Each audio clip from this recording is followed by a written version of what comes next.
नमस्कार साथियों, मैं मनीष भारती संस्कृति आईएएस प्लेटफॉर्म पर आप सभी का स्वागत करता हूं। साथियों, एक चौंकाने वाला रिपोर्ट सामने आया है जिसमें कहा गया है कि देश की 76% आबादी पर संकट है और इस संकट का मुख्य वजह क्या है? क्लाइमेट चेंज का होना, जलवायु परिवर्तन का होना।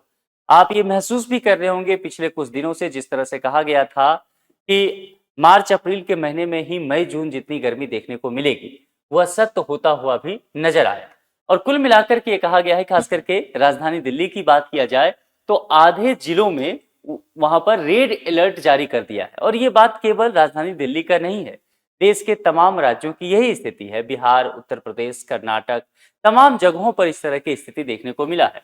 कुल मिलाकर के कहा जा रहा है कि जिस तरह से क्लाइमेट चेंज हो रहा है उसके वजह से एक बहुत बड़ी आबादी इस देश की संकट का सामना कर रही है और जिसके अंतर्गत कहा गया है कि 76% आबादी पर संकट मंडरा रहा है और इसे एक खामोश आपदा के रूप में देखा जा रहा है ना। यानी कि एक आपदा में क्या होता है, जैसे कोविड-19 का दौर हम सबने देखा। कोविड-19 में क्या था कि किस तरह से हम देख रहे थे कि लोग तरफ तरफ के सामने मर रहे हैं, एक आपदा की स्थिति आ गया था, है ना। स्वास्थ्य आपदा के तौर पर समझ सकते हैं, बाढ़ आए या भूकंप आए तो हम प्राकृतिक आपदा के तौर पर देखते हैं। लेकिन खामोश आपदा ये कि गर्मी बढ़ रही है और तेजी से बढ़ रही है गर्मी, इसके वजह से लोग मरते जा रहे हैं, इसके वजह से पशुधन का नुकसान हो रहा है, अर्थव्यवस्था पर नुकसान हो रहा है, सामाजिक क्षति हो रही है, लोगों का मानसिक शारीरिक स्वास्थ्य खराब हो रहा है। तो इसे इसीलिए कहा गया कि भाई ये जो है ना खामोश आपदा है, दिख नहीं रहा है, लेकिन स्थिति वाकई बहुत बदतर होती जा रही है। क्या क्या बातें कही गई है जो जरा उसको समझेंगे, ज्योग्राफिकल फैक्टर को भी कुछ समझने की कोशिश करेंगे और उसके अंतर्गत समझेंगे कि किस तरह से सी लेवल वाटर जो है वो किस तरह से समुद्र का सरफेस गर्म होता है और उसके वजह से अत्यधिक गर्मी का होना या उसके तुरंत बाद जो है अत्यधिक सर्दी का आना होता है और इन तमाम वजहों से लोगों के या आप कह सकते हैं एनवायरनमेंट के लाइफ स्टाइल पर पूरी तरह से प्रभाव पड़ता है। भारत की अगर बात किया जाए तो जलवायु परिवर्तन अब भारत में कहा गया है, इसी चीज को हमने चर्चा किया कि खामोश आपदा के तौर पर यह अपना रूप ले चुका है। प्राकृतिक संसाधन रक्षा परिषद यानी कि एनआरडीसी की एक रिपोर्ट आई है, इसके अनुसार कहा गया है क्या है 57% जिले जो है उच्च से अत्यधिक उच्च हीट रिस्क की श्रेणी में आते हैं और ये तकरीबन यहां पर समझिए कि ये देश भर की स्थिति कही गई है। देश की लगभग यहां पर कहा गया कि 76% आबादी इससे सीधे तौर पर प्रभावित हो रही है और यह भी अनुमान लगाया गया है इस रिपोर्ट में कि इस सदी के अंत तक लू की आवृत्ति 3 से 4 गुनी बढ़ जाएगी। और इसका तात्पर्य क्या है कि देखिए जब लू आता है ना तो आप देखेंगे मजदूर भी बाहर काम नहीं कर पाते हैं, है ना। धीरे धीरे क्या होगा, बच्चों को भी स्कूल से छुट्टी दे दी जाती है ना। ऑफिस वगैरह बंद होने लग जाते हैं, एक आपदा जैसा सिचुएशन आ जाता है। लोगों को सरकार ये कहती है कि जब बहुत जरूरी हो तभी आप घर से बाहर जाएं। ये सारी चीज आपने देखा होगा, महसूस किया होगा। कुल मिलाकर के अगर ऐसा होता है, ऑफिस बंद रहे, स्कूल बंद रहे, लेबर काम ना करें, ऑफिस के काम ना हो, तो बताइए इससे केवल सामाजिक प्रभाव पड़ा, स्वास्थ्य का प्रभाव पड़ा या आर्थिक नुकसान भी हुआ? आर्थिक नुकसान भी हुआ, जीडीपी का नुकसान होना शुरू हो गया। और वही भारत के संदर्भ में कहा जा रहा है। भारत मंडपम आप जानते हैं ना, प्रगति मैदान में है नई दिल्ली, वहां पर 2 दिवसीय global heat and cooling forum के दौरान मंगलवार को यहां पर जो चर्चा किया गया एनआरडीसी की एक रिपोर्ट में दिल्ली और एनसीआर ही नहीं पूरे देश भर की चिंताजनक स्थिति इसको लेकर के बताया गया और इसमें कहा गया कि अनुसार अकेले 2024 में देश भर में हीट स्ट्रोक के 44,000 से अधिक मामले दर्ज किए गए। ये रिपोर्ट देखिए, इसलिए मैंने कहा चौंकाने वाला स्थिति है। इसके अलावा वर्षों की तुलना किया गया, कहा गया 1992 से 2015 के बीच जो लू चला है, एक तो वजह क्या है कि यहाँ पर लू की आवृत्ति में बढ़ोतरी देखने को मिला, यानी कि तेजी से लू आ रहा है जल्दी जल्दी, ठीक है। और उस लू के वजह से देखा जाए तो कहा गया है 24,000 से अधिक लोगों की मृत्यु भी हो चुकी है। तो ये रिपोर्ट का अगर आप देखेंगे तो डरावना एक सच्चाई है।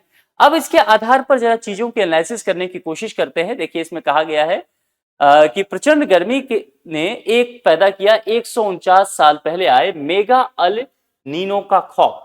4% आबादी उस समय कहा गया था कि खत्म हो गया था। अब एक शब्द हमारे लिए हमारे काम का यहां से मिलता है, क्या वो शब्द है? Mega El Nino. ये क्या होता है जरा इस पर चर्चा करेंगे। अल नीनो आप सबने पढ़ा होगा जब आपने ज्योग्राफी पढ़ा होगा, ठीक ना। इसके साथ एक और शब्द आप पढ़े होंगे, अल नीनो के साथ कौन सा शब्द है? चलिए कमेंट बॉक्स में लिख के बताइए, वो भी मैं आऊंगा, उस पर हम चर्चा करेंगे। लेकिन ये अल नीनो के साथ क्या शब्द जुड़ा हुआ है? मेगा। यानी कि अभी हम देखेंगे क्या होता है। अल नीनो की जो भी कंडीशन होती है, इसमें जितने भी टेम्परेचर वगैरह बढ़ने की बात की जाती है, प्रशांत महासागर में जो भी चीजें होता है वो सब आएंगे, टेक्निकल चीजें देखेंगे और उससे एशिया में क्या प्रभाव पड़ता है। लेकिन जब इसकी स्थिति काफी बढ़ जाएगी, उस कंडीशन को हम कहेंगे मेगा अल नीनो। पहले तो ये क्लियर हो गया मेगा शब्द। अब आगे बढ़ते हैं और देखते हैं कि मेगा अल नीनो से होगा क्या इफेक्ट वगैरह। तो आप समझ रहे हैं ना कि इतना समझ लीजिए कि बहुत तेज गर्मी होगा, प्रचंड गर्मी, है ना।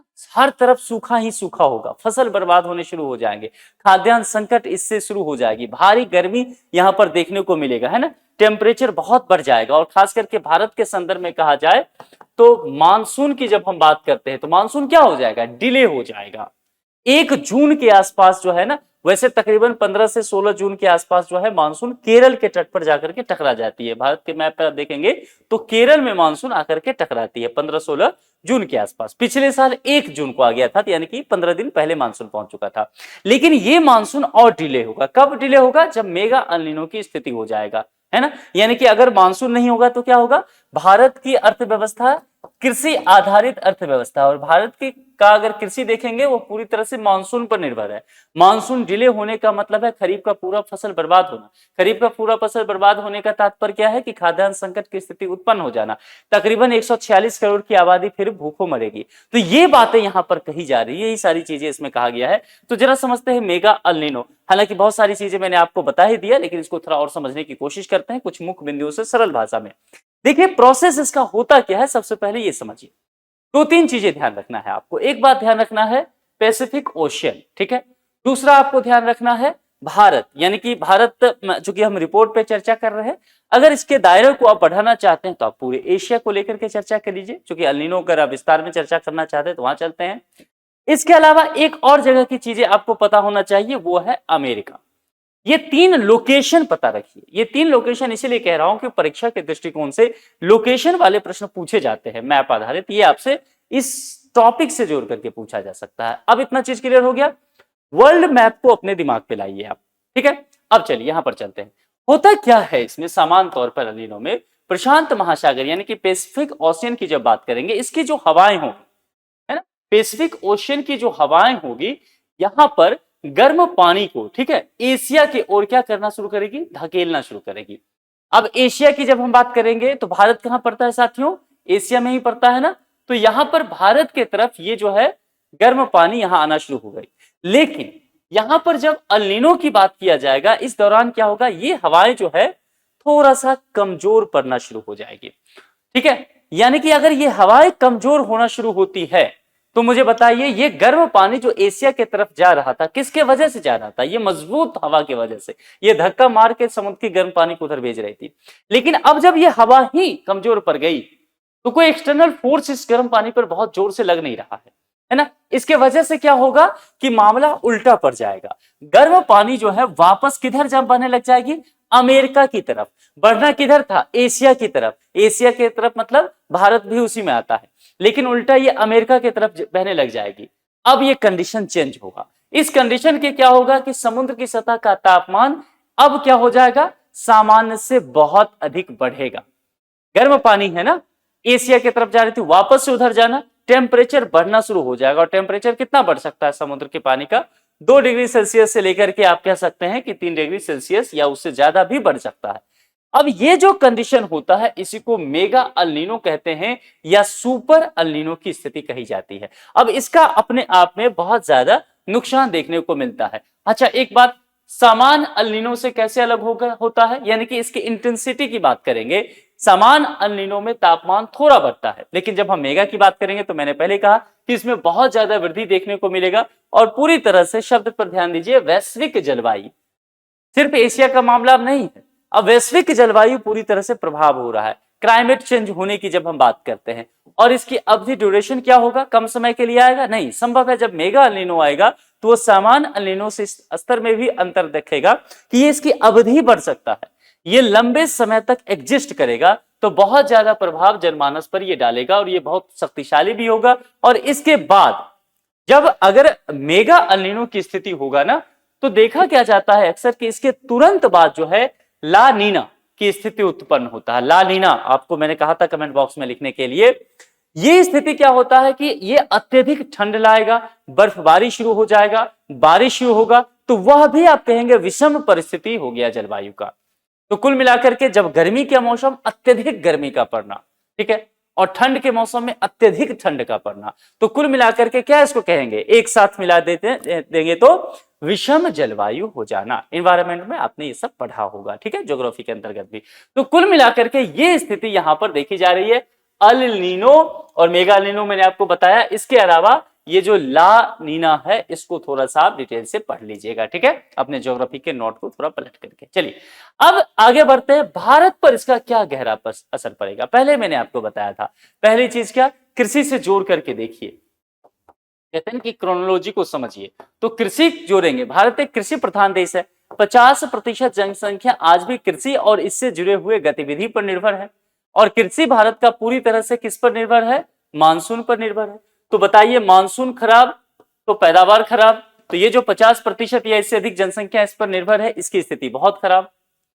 तो मानसून डिले होने की बात यहां पर कही जा रही है कि मानसून विफलता का इतना ज्यादा नुकसान भारत पर पड़ सकता है कि हम और आप जो है उसकी कल्पना नहीं कर सकते हैं, क्योंकि इस स्थिति में भयंकर सूखा देखने को मिलेगा। अब यहां पर हीट वेव्स को लेकर के बात करेंगे। एक तो है हीट वेव की आवृत्ति में, फ्रीक्वेंसी में बदलाव देखने को मिलेगा। इसके अलावा वैज्ञानिक यहां पर चेतावनी दे रहे हैं कि 2026-27 का मेगा अल नीनो गर्मी के पिछले सारे रिकॉर्ड तोड़ सकता है। अभी ये चीज हम लोग समझ भी रहे हैं, कितनी तेज गर्मी अभी हो रहा होगा, चुभने वाली गर्मी, वो इससे अंदाजा लगाया जा सकता है। यहां पर खेती को नुकसान को लेकर के बातें की जा रही है, जैसा कि मैंने पहले भी कहा कि कम बारिश होता है, ज्यादा गर्मी अगर होगा तो धान, मूंगफली और जो दाल जैसे फसल है उसकी पैदावार पूरी तरह से खत्म हो जाएगा। तो 146 करोड़ जो आबादी है ना, फिर इसका पेट कैसे चलेगा, तो खाद्यान्न संकट की स्थिति उत्पन्न हो सकता है। देखिए, कहते हैं ना कि एक तस्वीर जो है हजारों शब्द पर भारी है। आप जरा इस तस्वीर को देखिए, तो एक तरफ अल नीनो, दूसरी तरफ ला नीना देखने को मिलेगा। भयानक प्रचंड गर्मी है ना, असहनीय गर्मी, और उसके तुरंत बाद जो है भयानक वर्षा, बर्फबारी शुरू हो जाए, तो इस पूरे कंडीशन को क्या हम कहेंगे, विषम जलवायु हो गया है, यानी कि क्लाइमेट चेंज हो रहा है। और इसका भारत पर किस तरह से असर पड़ रहा है, इसको समझने की कोशिश इस तस्वीर के माध्यम से आप कर सकते हैं, ठीक है। चलिए अब देखिए, यहां पर कहा भी जा रहा है विभिन्न मीडिया रिपोर्ट्स के आधार पर कि गर्मी जो है वो लगातार बढ़ता जा रहा है। अभी देखेंगे कई जगह पर 45 डिग्री सेल्सियस टेम्परेचर पहुंच चुका है, और अभी मई जून का महीना जो है आना बाकी है, और ये पारा जो है ना गर्मी का, वो हाई होता जा रहा है। इस कंडीशन में निश्चित तौर पर अभी देखेंगे कि सारे काम धंधे धीरे धीरे ठप होने लग जाएंगे। दोपहर के अंतर्गत 2-3 घंटा जो है, पिछले साल भी सरकार ने ये आप कह सकते हैं गाइडलाइंस ही जारी किया था कि 1 बजे से 3 बजे तक कोई काम नहीं होगा, कोई भी कॉन्ट्रैक्टर काम नहीं करवा सकते हैं लोगों से, जो काम बाहर रह करके किया जा सके। ऑफिस में बैठ के भी मैं पढ़ा रहा हूं चलेगा, लेकिन अगर आप धूप में बाहर खुले छत में काम कर रहे हैं तो एक समय बाद काम करना बंद करा दिया जाता है जब टेम्परेचर बढ़ जाता है, तो इकोनॉमी को भी तो नुकसान हुआ। तो यही सारी बातें यहां पर कही जा रही है। स्वास्थ्य पर अदृश्य हमला तो हो ही रहा है, साइलेंट हेल्थ क्राइसिस को लेकर के बात इसीलिए कह रही है क्योंकि कहा जा रहा है कि केवल जलवायु परिवर्तन नहीं, बल्कि आपका ऐसे ऐसे क्या हो रहा है कि शरीर पूरी तरह से बदल रहा है, हम तेजी से बीमार भी होते जा रहे हैं। यहां पर एक टर्म है वेट वल्व तापमान, वेट वल्व टेम्परेचर। ये क्या होता है, जब अत्यधिक गर्मी के साथ हवा में नमी रहती है, ह्यूमिडिटी की बात हम जब कहते हैं कि आज बहुत ह्यूमिडिटी है, एकदम चिपचिपापन, इरिटेट जो बहुत करता है, तो पसीना सूखता नहीं है, और पसीना नहीं सूखेगा तो क्या होगा, शरीर खुद को ठंडा नहीं कर पाएगा। ये तो आप सब पढ़े हैं, है ना, अपने स्कूल के दिनों में ही। तो इसके वजह से क्या होता है कि हमारे शरीर के बहुत सारे जो अंग होते हैं, बॉडी के पार्ट्स जो हैं, वो फंक्शन करना बंद कर देते हैं, धीरे धीरे जो है वो खराब होने लग जाते हैं, और ऑर्गन फेलियर का खतरा धीरे धीरे बढ़ता है। इस वजह से बहुत सारे लोगों की मृत्यु भी गर्मी के दिनों में आप देखेंगे होने लग जाता है, हार्ट अटैक की समस्या तेजी से बढ़ने लग जाती है। इसके अलावा सबसे महत्वपूर्ण क्या है कि नई तरह की पेंडेमिक आने लगता है, नई तरह की महामारी से हम रूबरू होते हैं। तापमान बढ़ने से मच्छरों का जीवन चक्र पूरी तरह से बदल जाता है। आपने कभी सुना था पहाड़ों पे मलेरिया वगैरह ज्यादा हुआ, इस तरह के मच्छर पाए गए? ऐसा जनरली देखने को नहीं मिलता था कि डेंगू मलेरिया जैसे रोग जो है साल भर रहें और ठंडे इलाके में भी रहे, लेकिन आजकल पहाड़ों से भी ऐसे न्यूज देखने को मिलता है। कुपोषण, निश्चित तौर पर फसल एक तो खराब हुआ तो भूखमरी, फसल की गुणवत्ता खराब होगी तो उसका भी कहीं ना कहीं बुरा असर। तो कुल मिलाकर के पोषण की गुणवत्ता गिरेगा, और बच्चे और महिलाएं जो है ये खामोश भूख, जिसे आप हिडन हंगर कहते हैं ना, ये बढ़ता जाएगा। ये अधिक कुपोषित होते हुए चले जाएंगे। वेल्ट बल्ब तापमान की हमने चर्चा किया, इसको जरा और समझ लेते हैं। और दूसरी बात, इसमें क्या होगा, गर्मी और नमी इसका एक संयुक्त पैमाना होगा। यह बताता क्या है कि इसका कहना है कि पसीने के जरिए शरीर खुद को कितनी प्रभावी ढंग से ठंडा रख पाता है। लेकिन ह्यूमिडिटी होगा तो ऐसा हो नहीं पाएगा, है ना, तो शरीर खुद को ठंडा नहीं रख पाएगा। और यह सामान्य तापमान जो ड्राई बल्ब जिसको कहते हैं उससे अलग भी माना जाता है, क्योंकि यह नमी के कारण गर्मी के वास्तविक अनुभव को दर्शाता है ना। चूंकि नमी है तो हमें गर्म तेजी से इस लगता है, बॉडी ठंडा हो नहीं पाता है। 35 डिग्री सेल्सियस का वेट वाल्व तापमान मानव जीवन के लिए बहुत खतरा माना जाता है। यही इस तस्वीर के माध्यम से भी समझाने की कोशिश यहां पर किया गया है। ठीक है, अब चलिए जरा इससे आगे बढ़ते हैं। कृषि और खाद्य सुरक्षा का विगड़ता गणित क्या है। इसमें भारत की 50% से अधिक आबादी कहा गया है कि खेती पर निर्भर कर रहा है। जैसा कि मैंने पहले चर्चा किया, मानसून यदि शिफ्ट होता है तो बारिश या तो डिले होगा, मानसून का डिले आना, या आए तो कम दिनों के लिए आए।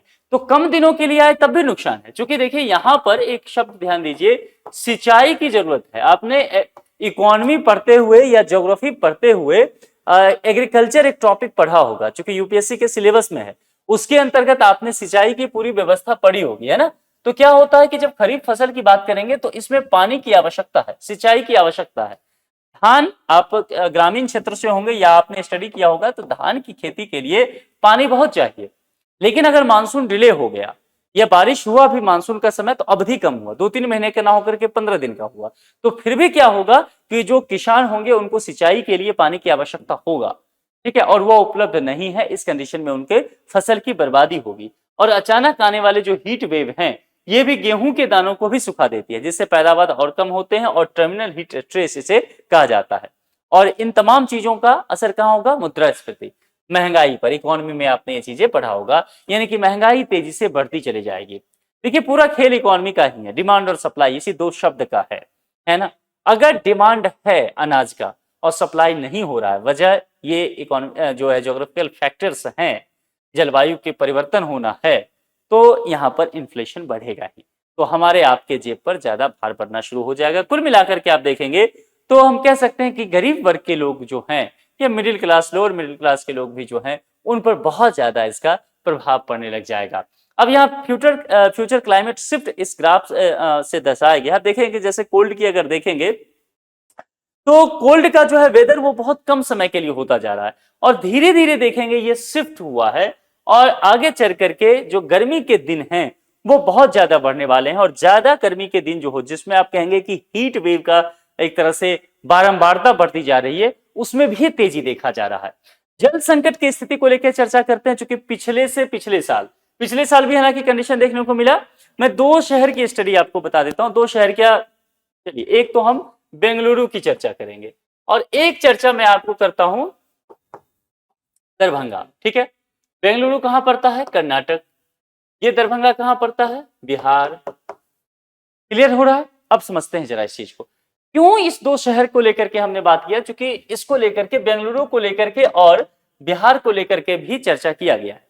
आपको ध्यान होगा बेंगलुरु में सूखा बहुत पड़ा, करोड़ों का फ्लैट लेकर के हैं लोग, है ना, लेकिन एक एक बूंद पानी के लिए तरस रहे हैं, है ना।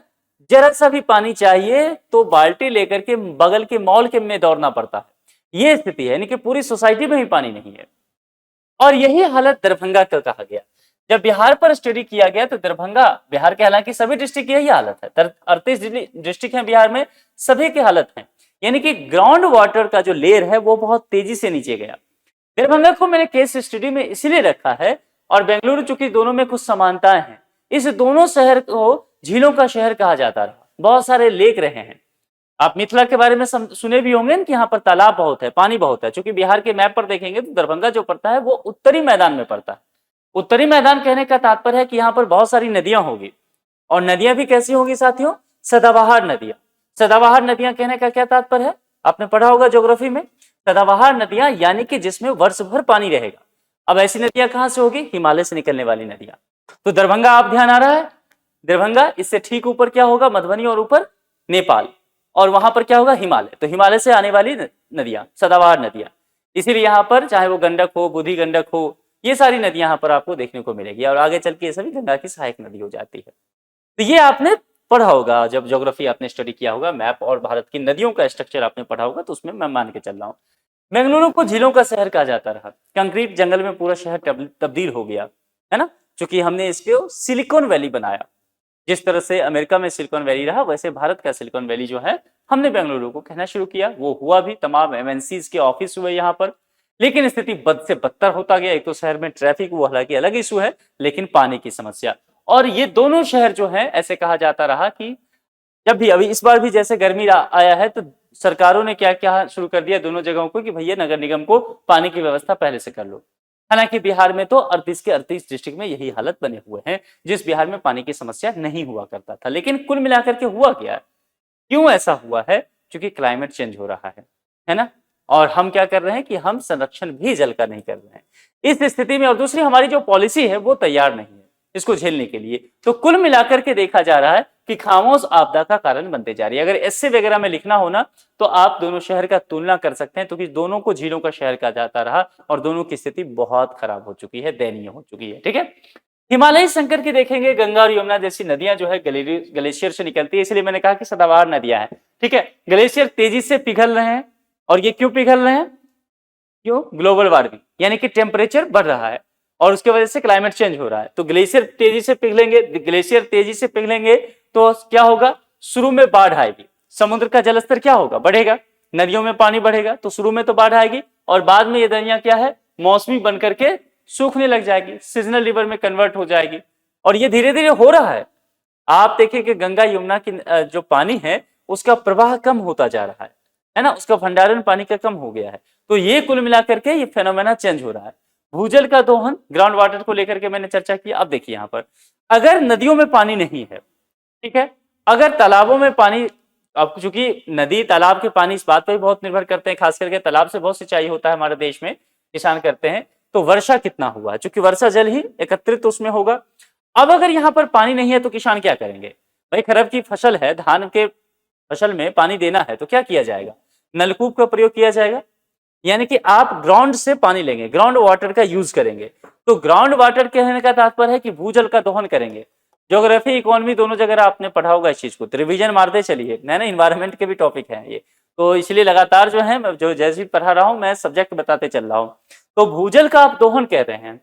भूजल का दोहन कहने का तात्पर्य मैंने पहले कह दिया कि बारिश कम हो रही है, बारिश कम हो रही है, फसल को पानी चाहिए, आप जमीन से निकालेंगे, ज्यादा पानी निकालेंगे, ज्यादा पानी निकालेंगे तो क्या होगा कि उसकी भी अपनी कैपेसिटी है, ग्राउंड वाटर लेयर जो है कम जाएगा। ऐसे ही टेम्परेचर बहुत ज्यादा, आप दोहन भी कर रहे हैं तो कम गया।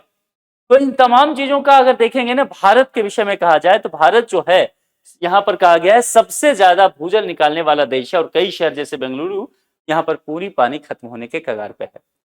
जो जिसको झीलों का शहर कहा जाता था, वहां अब जल ही नहीं है। तो सोचिए ये सब कैसे हुआ।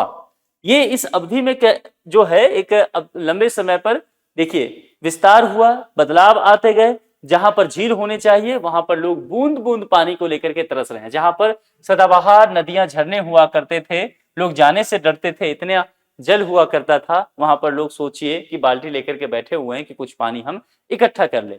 मवेशियों को भी पीने के लिए पानी नहीं है, लोग यहाँ से जितने भी जल हो सकते हैं घर तक ढो करके ले जा रहे हैं।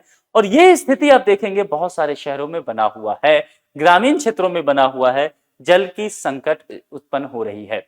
आर्थिक प्रभाव, और इसको क्लाइमेट प्रॉपर्टी का नाम दिया जा रहा है, यानी कि इन तमाम चीजों का ये जो जलवायु परिवर्तन वगैरह हो रहा है, एक शब्द में अगर मैं कहूं तो अर्थव्यवस्था पर क्या नुकसान है। इकोनॉमी मेंस का टॉपिक ध्यान रखिएगा, ठीक है। क्लाइमेट का अर्थव्यवस्था पर क्या नुकसान है, तो इन्वायरमेंट, ज्योग्राफी प्लस इकोनॉमी, इसको जोड़ करके आप यहां पढ़ लीजिए। और थोड़ा सा डिजास्टर वाला, क्योंकि डिजास्टर भी यूपीएससी में आपका एक टॉपिक है, आपको ध्यान है ना, पेपर 3 में आपको आता है। तो डिजास्टर और डिजास्टर मैनेजमेंट वो भी चैप्टर है, तो उसको भी जोड़ के देखिए। 3-4 सब्जेक्ट एक साथ आपका जुड़ के आ गया यहाँ पर। तो आर्थिक प्रभाव और क्लाइमेट प्रॉपर्टी, चूंकि देखिए क्लाइमेट ब्लॉक को लेकर के आपसे क्वेश्चन पूछे जा सकते हैं। पहली बात क्या है, उत्पादकता में कमी, यानी कि जो प्रोडक्टिविटी है उस प्रोडक्टिविटी में गिरावट देखने को मिलेगा। वो सारा चीज कहानी जैसे मैंने पीछे समझाया है वो समझ लीजिए। अगर लू बढ़ते हैं यानी कि हीट वेव बढ़ेगा, तो देखिए निर्माण कार्य रुकेगा। जैसा मैंने कहा कि गाइडलाइंस अगर जारी हो जाता है कि भाई 1 बजे से लेकर के 3 बजे तक मजदूर जो बाहर काम करते हैं बाहर काम नहीं कर सकते, तो कंस्ट्रक्शन का काम तो रुक गया ना। स्कूल की अवधि कम कर दी जाए लोगों को कहा जाए वर्किंग आवर कम कर दीजिए अपने ऑफिस का, ये सब होगा गर्मी बढ़ने पर, हर साल होता है। तो क्या होगा कि लोगों की दिहाड़ी में भी कमी आएगी। कॉन्ट्रैक्टर कहेगा कि भाई अब 8 घंटे तुम काम कर नहीं रहे, 3 घंटे रेस्ट कर रहे, तो 5 ही घंटे का पैसा दूंगा। तो अगर यहाँ पर 1,000 रुपया पर डे इसका अगर एक मजदूर का फी है, तो वो गिर करके कितना हो सकता है, 600 रुपया पर डे नहीं हो सकता है। तो इसकी आमदनी कम हुई तो गरीबी बढ़ेगा, इन्फ्लेशन बढ़ता जा रहा है, महंगाई बढ़ते जा रही है, लेकिन आमदनी घट रही है। तो बताइए किस तरह की विषमता उत्पन्न हो जाएगा। तो आपने एक पढ़ा होगा ना कैसे, ये बढ़ेगा ना। कहने का तात्पर्य जो अमीर है वो ज्यादा अमीर होता गया ना, और जो गरीब है वो ज्यादा गरीब होता गया। तो बताइए आय असमानता बढ़ेगा, अमीर गरीब के बीच खाई बढ़ती गई ना। तो भारत कैसा देश हो जाएगा, भारत एक ऐसा देश होगा जहां पर आय असमानता, इनकम इनइक्वालिटी क्या होगा, बढ़ता ही चला जाएगा, सबसे अधिक ऊंचे पायदान पे जाएगा। इसीलिए भारत उन देशों में शामिल है जहां पर आय असमानता बढ़ती जा रही है। इसके हालांकि बहुत सारे फैक्टर्स हैं, बहुत सारे कारण हैं। एक लेक्चर में मैंने आपको बहुत इकोनॉमिक पॉइंट ऑफ व्यू से बताया था, यहाँ पर हम क्लाइमेट के अकॉर्डिंग आपसे चर्चा कर रहे हैं। तो कुल मिलाकर यहाँ मैंने आपको बताया कि इसके बढ़ने के क्लाइमेट भी एक टॉपिक है, क्लाइमेट के एंगल से भी इसको सोचा जा सकता है। जब ऐसे वगैरह लिखें या इकोनॉमी के या इन्वायरमेंट के मेंस के आंसर राइटिंग लिखे, तो उसको आप इसमें ऐड कीजिए, आपकी गहराई बढ़ जाएगी आंसर की। संपत्ति का नुकसान, यानी कि देखिए तटीय इलाके, इसको जरा ऐसे समझते हैं। भारत के अगर प्रायद्वीपीय भारत का मैप बना देते हैं, ठीक है। अब प्रायद्वीपीय भारत का आप देखेंगे, प्रायद्वीपीय मतलब समझते हैं ना, द्वीप क्या होता है, आइलैंड क्या होता है, छोटा छोटा जगह। अब देखिए ये क्या है, चारों तरफ से समुद्र के पानी से घिरा हुआ है, तो उसको आइलैंड बोलेंगे। ये क्या होता है प्रायद्वीप, जो 3 तरफ से पानी से घिरा हो। तो भारत के अगर दक्षिणी हिस्सा देखेंगे तो 3 तरफ से घिरा हुआ है ना, अरब सागर, बंगाल, और इधर क्या, इंडियन ओशियन। तो 3 तरफ से घिरा हो गया, तो इसको प्रायद्वीपीय बोलते हैं। ओके, अब चलिए, अब यहां पर एक शहर है, क्या है, मुंबई, ठीक है, चेन्नई, एक दो शहर के उदाहरण ले लेते हैं बस। अब आप देखे होंगे, सुने भी होंगे कि मुंबई शहर जो है धीरे धीरे डूबता जा रहा है। ये डूबता क्यों जा रहा है, डूबने का कारण क्या हो सकता है, कारण यही हो सकता है ना कि जो सी लेवल है वाटर का, वो बढ़ता जा रहा है और वो जमीन पे आएगा, चढ़ेगा, तो वो प्रॉपर्टी जो है वो डूबती चली जाएगी, समुद्र का जलस्तर बढ़ेगा। ठीक है, अब इसको जरा जोड़ के देखिए पीछे से, ग्लेशियर तेजी से पिघलेगा। ग्लेशियर तेजी से क्यों पिघलेगा, क्योंकि ग्लोबल वार्मिंग हो रहा है, climate change, global warming, glacier पिघल रहा है, तेजी से नदियों का जलस्तर बढ़ेगा, नदियों का जलस्तर बढ़ेगा तो समुद्र का जलस्तर बढ़ेगा। ठीक है, समुद्र का जलस्तर बढ़ेगा तो समुद्र के किनारे के जो शहर हैं, तटीय शहर, डूबते चले जाएंगे। जब ये डूबते चले जाएंगे तो यहाँ के प्रॉपर्टी के प्राइस, आइए इकोनॉमी पे तुरंत लौट के, प्रॉपर्टी के प्राइस कम होंगे या ज्यादा होंगे, कम होंगे। लोग यहाँ से विस्थापन करना शुरू कर देंगे ना, वो दूसरे जगह जाना शुरू करेंगे ना, तो यहाँ जो काम धंधा रोजी रोजी सब कुछ था खत्म होना शुरू होगा ना। इसीलिए कहा जा रहा है कि आने वाले कुछ वर्षों में मुंबई पूरी तरह से शिफ्ट हो जाएगी, खत्म हो जाएगी। हालांकि बहुत सारे लोग अभी आप देखेंगे मुंबई से दूर जा करके रहने लग गए हैं, है ना, घर बनाने लग गए हैं अपना। तो ये सारी चीजें होगा, यहाँ से पलायन भी बढ़ेगा। और पलायन कितनी बड़ी समस्या हो सकता है, ये भारत के लोगों को कम से कम समझाने की आवश्यकता नहीं है। पलायन आपका टॉपिक में है, सिलेबस देखते रहिए आप अपना, ये आपके लिए पलायन एक टॉपिक है, आपको पढ़ना है। दूसरी बात, एक शब्द देता हूं आज आपको, जलवायु शरणार्थी, क्लाइमेट रिफ्यूजी, बहुत अच्छा शब्द है, इस पर प्रश्न बन सकता है, इस पे इससे आ सकते हैं। अब क्लाइमेट रिफ्यूजी का मतलब क्या होता है, शरणार्थी, घुसपैठिया नहीं, तो अंतर ध्यान रखना है इसमें। अब देखिए रिफ्यूजी क्या होता है कि किसी देश, किसी क्षेत्र में कोई समस्या हो, जैसे कि अभी युद्ध हो रहा है इजराइल में, ईरान में, ये सब चल रहा है, तो लोग शिफ्ट होकर के दूसरे जगह पे, सुरक्षित जगह पे पहुंच जाते हैं, कुछ समय के लिए वहां पर रहते हैं, जब स्थिति सामान्य हो जाता है अपने यहाँ चले जाते हैं, यही रिफ्यूजी हुआ। तो वो युद्ध के वजह से हुआ। यहां पर कहा गया क्लाइमेट रिफ्यूजी, यानी कि जलवायु के वजह से आपको कहीं और जगह जाकर के शरण लेना पड़ा, शरणार्थी बनना पड़ा, तो आप क्लाइमेट रिफ्यूजी कह जाएंगे। ये शब्द ध्यान रखिएगा, इस पर आगे चल करके आपको काम करना है। ये बहुत अच्छा टॉपिक आपके कई सब्जेक्ट से जुड़कर, इसीलिए मैं लगातार आपसे कह रहा हूं कि आप जब भी पढ़े इन्वायरमेंट से, डिजास्टर से, इसके अलावा आप ज्योग्राफी से पढ़ के पढ़े जोड़ के, और इकोनॉमी से जोड़ के पढ़े, ये 3-4 सब्जेक्ट, और एसए के नजरिए से समझे। एसए के लिहाज से मुझे ये सबसे अच्छा टॉपिक लगता है। अगर कभी एसए आए और मुझे लिखना हो तो मैं यही टॉपिक चुन लूंगा, बहुत गहराई से इस पर बात की जा सकती है कि क्या बदलाव हो रहे हैं। अब यहाँ पर हम चूंकि ओशियन इकोनॉमी की चर्चा कर रहे थे, ओशियन इकोनॉमी देखिए बहुत सारी चीजों से आजकल प्रभावित हो रहा है है ना, क्योंकि जो नेचुरल कंडीशन रहा वो तो हम रहने दिए नहीं, हमने वहां तेल खोदना भी शुरू कर दिया है, हमने वहां जो पूरी तरह से एक इकोनॉमिकल जोन बना लिया है ना वहां पर, तो ये सारे काम करने शुरू कर दिए, तो यहाँ की जो पारिस्थितिक था उसको पूरा हम क्या करने लगे, डैमेज कर दिया हमने, बायोडाइवर्सिटी यहाँ पूरी तरह से खराब होने लग गई है। हालांकि कोशिश की जा रही है कि धीरे धीरे कैसे उसको बेहतर किया जाए, और सस्टेनेबल ओशियन इकोनॉमी की बात की जा रही है। सस्टेनेबल, संधारणीय विकास आपने पढ़ा है, इन्वायरमेंट में आपने पढ़ा होगा, ये टॉपिक आपको पढ़ना है, ये भी यूपीएससी का सिलेबस कैसा इकोनॉमी में भी है, तो ध्यान रखिएगा, सस्टेनेबल ओशियन इकोनॉमी की बात की जा रही है। जिस तरह से हम एक शब्द कहते हैं इकोनॉमी में, सस्टेनेबल डेवलपमेंट, पढ़ा है ये टॉपिक ना, ये इकोनॉमी में पढ़ना है आपको, तो यहां पर यही कहा जा रहा है सस्टेनेबल इकोनॉमी में बस एक शब्द क्या जोड़ दीजिए, ओशियन, ठीक है। तो कुल मिलाकर के विकास करना है, लेकिन इस शर्त पे नहीं कि पर्यावरण को पूरी तरह से खत्म ही कर देना है। पर्यावरण को खत्म करके आपने किया, या आपने पूरी तरह से जो संसाधन है उसका दोहन ही कर दिया, तो फिर आने वाली पीढ़ी के लिए भी नहीं बचेगा। तो दोनों तीनों चीजें पर ध्यान दीजिएगा, जो सस्टेनेबल डेवलपमेंट या sustainable economy, sustainable ocean economy, जिसको सतत विकास वगैरह कहते हैं, ये सारी चीजें आपको ठीक से पढ़ने हैं ताकि ये सारे पॉइंट आप जोड़ सकें। अब देखिए, इसी से आकर के जैसा मैंने चर्चा किया था बायोडायवर्सिटी, इसको थोड़ा आगे बढ़ाते हैं, और जो इकोलॉजी है सिस्टम, उस पर क्या प्रभाव पड़ेगा इसको जरा समझते हैं। देखिए, प्रकृति ने जो भी चीज बनाया है ना, उसका एक बैलेंस अपना नेचर है, हर एक चीज एक पर जुड़ा हुआ है ना, उसका अपना नेचर आप डिस्टर्ब मत कीजिए। अगर वो डिस्टर्ब हो गया, चेन कहीं से भी टूटेगा, गले में जो पहनते हैं कहीं से भी टूटेगा तो गया, आभूषण खत्म। नेचर भी ऐसे ही जुड़ा हुआ है उस चेन में, कहीं से भी लिंक खत्म हुआ तो सब कुछ खत्म होगा। तो यहां पर यही की जा रही है, कई सारी प्रजातियां जो है वो लुप्त हो रही हैं, स्पीसीज खत्म होंगे तो उसका दूसरे स्पीसीज पे प्रभाव पड़ना शुरू हो जाएगा। कई पौधे और जीव अगर टेम्परेचर बढ़ रहा है तो उसको सहन नहीं कर पा रहे। डायनासोर जरा सोचिए, कितना विशालकाय प्राणी हुआ करता था, लेकिन आपने डायनासोर लास्ट टाइम कब देखा था, सोच के बताइए मुझे, या देखा था कि नहीं देखा था? डायनासोर विलुप्त हो गया, खत्म हो गया। क्यों खत्म हो गया? क्योंकि जैसे जैसे टेम्परेचर बढ़ना शुरू हुआ पृथ्वी का, जहां हम रह रहे हैं, उसकी बॉडी सरवाइव नहीं कर पाई। चार्ल्स डार्विन की फिलॉसफी अब पढ़े ना, कि फिट कौन रहेगा, जो सरवाइव करेगा। हम आप अभी तक सुरक्षित हैं क्योंकि हम सरवाइव कर ले रहे हैं इस गर्मी में। जिस दिन हमारी ये जो शरीर है ये सरवाइव नहीं कर पाएगी, हम भी खत्म हो जाएंगे। तो कुल मिलाकर के वो स्पीसीज जो अभी भी सरवाइव नहीं कर पा रहे हैं इस टेम्परेचर को, वो खत्म हो रहे हैं, विलुप्त के कगार पे चले गए हैं या विलुप्त हो चुके हैं।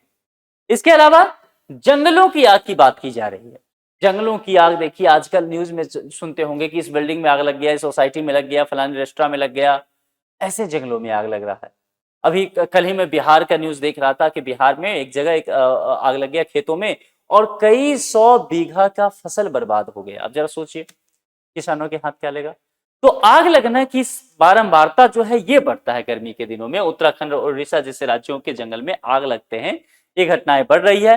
कार्बन सिंक जो है वो खत्म हो रहा है। जंगल खत्म होंगे तो फिर वही बात है ना कि आप तो जो है कार्बन सिंक तो बढ़ेगा। ये कार्बन सिंक से भी जोड़ के देखिएगा, ये टॉपिक अच्छा है। तो देखिए किस तरह से आपने क्या कहा कि भाई यहां पर मरुस्थलीकरण होना शुरू हो गया गर्मी की वजह से। आपका जो ओशियन इकोनॉमी है, यहाँ का जो इकोलॉजिकल सिस्टम है वो खत्म होना शुरू हो गया। देखिए मछलियां मरने शुरू हो गई, यहाँ पर जो बहुत सारे प्रजाति हैं वो आपको विलुप्त होना शुरू हो गए हैं। और इन सभी चीजों का कारण क्या है? अत्यधिक गर्मी का होना। दिल्ली का रिपोर्ट जो है दिल्ली पर, वो और भी चिंताजनक है। कहा गया है कि यहाँ की स्थिति बेहद चिंताजनक है, और कुछ शहरी जिले जो हैं उसका टेम्परेचर इतना तेजी से बढ़ गया है, जहां पर 50% से अधिक जिले की बात की गई है, अति उच्च जोखिम की श्रेणी में आ चुके हैं। रिपोर्ट के अनुसार यह भी कहा गया है कि दिल्ली के मध्य, उत्तर, उत्तर पूर्व और दक्षिणी पूर्वी हिस्से इस उच्च जोखिम पट्टी का हिस्सा है, जिसमें कहा गया कि प्रभाव बहुत अधिक हो रहा है, क्योंकि यहाँ का कंक्रीट ढांचा, जिसको मैं कई बार कहता हूं कंक्रीट फॉरेस्ट, समझ रहे हैं ना, जैसे फॉरेस्ट कहने का तात्पर्य क्या है कि पेड़ पौधा खूब होगा वहां पर। कंक्रीट फॉरेस्ट देखना है आपको दिल्ली में, दिल्ली एनसीआर में जाइए, नोएडा, गुरुग्राम, अब बहुत अच्छे से देख पाएंगे कि कंक्रीट फॉरेस्ट क्या होता है। यानी कि हर जगह पेड़ पौधे कट गए, बिल्डिंग्स बन रहे हैं, आसमान में गगनचुम्बी इमारत जिसको कहते हैं ना वो खड़े हो रहे हैं, अट्टालिकाएं। तो अट्टालिकाएं तो आपने बना लिया, हर जगह जो है आपने सीमेंटेड रोड बना दिए, हर जगह आप एकदम नीट एंड क्लीन कर दिए, लेकिन पेड़ पौधा खत्म कर दिया आपने। तो जाहिर सी बात है कि क्लाइमेट को आप बदलने के लिए खुद ही प्रयत्न कर रहे हैं। ये बातें यहां पर कही जा रही है। रिपोर्ट ये कह रही है कि 2025 में भारत का औसत तापमान 1991 से 2020 के दौरान 0.28 डिग्री सेल्सियस अत्यधिक अधिक रहा है, जिससे ये 1901 के बाद 8वां सबसे गर्म साल बन गया है। दिल्ली जैसे शहर के लिए स्थिति और ज्यादा खराब हो रहा है और कहा जा रहा है कि भविष्य में वृद्धि 70% तक चलने का अनुमान है। तो कुल मिलाकर के देखेंगे तो समय के साथ दिल्ली जैसे शहर और ज्यादा रहने के क्या है, रहने के लायक होंगे या यहां पर स्थिति और ज्यादा खराब होगी, और ज्यादा खराब होगी। एक तो दिल्ली का पॉल्यूशन और अब दिल्ली की गर्मी। तो कुल मिलाकर वो दिल्ली की सर्दी भी है ना, इसलिए कहते हैं आइए कुछ दिन गुजारिए दिल्ली में, सर्दियों में दिल्ली की सर्दी का मजा लीजिए। सर्दी भी ज्यादा, गर्मी भी ज्यादा, पॉल्यूशन भी ज्यादा, ट्रैफिक भी ज्यादा। तो कुल मिलाकर के बताइए शहर रहने लायक हो जाएगा? देखिए किस तरह से स्थिति बताया गया दिल्ली का टेम्परेचर, या पूरे भारत की स्थिति देखेंगे, टेम्परेचर लगातार जो है बढ़ता ही जा रहा है। और लंबी अवधि का समाधान क्या? समाधान में रिपोर्ट को सुझाव भी देता है। इसमें यह कहा गया कि देखिए केवल पानी पिलाने या शेल्टर बनाने से काम नहीं चलेगा, कि जगह जगह सरकार कह रही है कि हमने पानी पीने की व्यवस्था कर दी है, गर्मी से दूर नहीं होगी।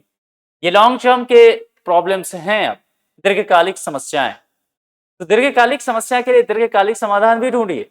ये नहीं यहां पर फिर अब करने से काम चलेगा कि आप केवल पानी पिला दे रहे हैं, कुछ वाटर कूलर कहीं रख रहे हैं, कुछ मटका रख दिया और कहेंगे चलो सरकार ने व्यवस्था कर दी। काम इससे नहीं चलेगा, क्योंकि टेम्परेचर बढ़ता ही जाएगा। तो लॉन्ग टर्म के सॉल्यूशन ढूंढिए, और इसके लिए एक शब्द देता हूं, उस पर बात कीजिएगा, blue green infrastructure. Blue green, blue क्या है? ब्लू है पानी, पानी, यानी कि एक तो शब्द मिल गया ब्लू से आपको, जलाशय, जलाशय का निर्माण कीजिए, है ना। इसके अलावा हरियाली, ग्रीन, हरियाली। तो कुल मिलाकर के जलाशयों का निर्माण कीजिए, पेड़ पौधे लगाइए, काटिए मत। और अगर इस इंफ्रास्ट्रक्चर को डेवलप किया आपने, तब जाकर के लॉन्ग टर्म सॉल्यूशन की तरफ हम करेंगे। और इसको क्या एक शब्द कहा गया? Passive cooling. पैसिव कूलिंग, बिना बिजली वाली ठंडक। ठंडा चाहिए, लेकिन आप ये मत सोचिए कि एसी ही हमेशा चलेगा, नहीं भी चलेगा। तो पैसिव कूलिंग की व्यवस्था कीजिए, है ना। इसके लिए इंफ्रास्ट्रक्चर डिजाइन कीजिए, शहरों को इस हिसाब से डिजाइन कीजिए, आप उसका नियोजन कीजिए। बहुत सारे लोग आजकल जो आप देखेंगे ना, आर्किटेक्ट का जो काम होता है, तो इसमें यह भी ध्यान दिया जाता है कि घर का निर्माण इस तरह से किया जाए कि कूलिंग रहे, बहुत एसी ना चलाना पड़े, क्योंकि एसी का बिल भी बहुत ज्यादा आता है, तो वो काम ना करना पड़े, है ना। लंबे समय तक जो है स्थिति सामान्य रहे, बहुत गर्मी ना पड़े घर में। अगर लाइट चला गया तब क्या होगा भैया? तो ये सारी चीजें भी देख करके आजकल क्या है, इंटीरियर भी किया जाता है और पूरा इंफ्रास्ट्रक्चर, या आजकल के आर्किटेक्ट आप डिजाइन वगैरह बनाएंगे ना, तो इंजीनियर इस हिसाब से ही देते हैं। तो ये एक ऐड हो गया है घर बनाने में, और ये अच्छी बात है। अब देखिए यहां पर कहा गया है कि किस तरह से हीट की प्रॉब्लम बढ़ती जा रही है, पीपल के हिसाब से समझने की कोशिश करेंगे। तो बहुत सारी चीजें हैं, सोशल इनइक्वालिटी की बात करेंगे, बीमारी बढ़ रहा है, मृत्यु बढ़ रहा है, चर्चा मैंने किया है ये सब चीजें। Public health, labour, social sectors पर प्रभाव पड़ रहा है, मेडिसिन, स्पोर्ट्स। इतनी गर्मी है फिर कहाँ खेलेंगे आप, ये भी तो मुश्किल है। जैसे देखते हैं आईपीएल सब शाम के समय होता है, इतनी गर्मी में कराएंगे तो फिर। इन्वायरमेंट पर के अगर हिसाब से देखेंगे तो निश्चित तौर पर आपको आग लगने की समस्या पर मैंने चर्चा किया, एयर पोल्यूशन को चर्चा किया, वाटर की स्थिति मैंने कहा, सूखा की बात की, यूवी रेडिएशन। आज ही मैं निकल रहा था तो मेरे मोबाइल में बता रहा था कि यूवी रेडिएशन हाई, तो मैं समझ गया कि भाई बहुत बाहर स्थिति खराब है। तो ये चीजें और बढ़ता चलेगा। तो आपको यहाँ पर एक्शन क्या लेना पड़ेगा, एनवायरमेंट का आपको और क्लाइमेट को कैसे बचाना है, उसके लिए मैंने कई चीज बताया है कि ब्लू ग्रीन इंफ्रास्ट्रक्चर डेवलप कीजिए, उन सब चीजों पर काम करना पड़ेगा। इंफ्रास्ट्रक्चर के हिसाब से चर्चा करेंगे तो जो अर्बन हीट आइलैंड है, जो तब्दील होता जा रहा है, आपको ये देखना पड़ेगा इस कंक्रीट जंगल का हम क्या करें। हरियाली थोड़ी सी बनानी पड़ेगी, और वही चीज जो मैंने कहा कि हमें ग्रीन इंफ्रास्ट्रक्चर की तरफ बढ़ना पड़ेगा, ये काम करना पड़ेगा, है ना। अब यहाँ पर नीति बदल रही है। भारत के हीट एक्शन प्लान की अगर बात किया जाए तो एडवाइजरी तक सीमित अब नहीं है। वाराणसी, जोधपुर, थाने जैसे शहर जो हैं, वार्ड स्तर पर मैपिंग करना भी शुरू कर चुके हैं, चूंकि बहुत जरूरी है। जोधपुर में नेट जीरो कूलिंग स्टेशन जैसे नवाचार किए जा रहे हैं, इसको ध्यान रखिएगा जरा, आपके प्रीलिम्स वगैरह में काम आ सकता है। Net zero cooling station, RAS के लोग जो एग्जाम देने वाले हैं वो भी, जो यूपीएससी के देने वाले हैं वो भी, बाकी भी देख लीजिएगा। ये इनोवेशन किए जा रहे हैं जो बाहरी तापमान की तुलना में 8 से 12 डिग्री सेल्सियस तक ठंडक प्रदान करेगा। ध्यान रखना, Jodhpur net zero cooling station, 8 से 12 डिग्री सेल्सियस तक ठंडक, ये 3-4 चीज ध्यान रखना है।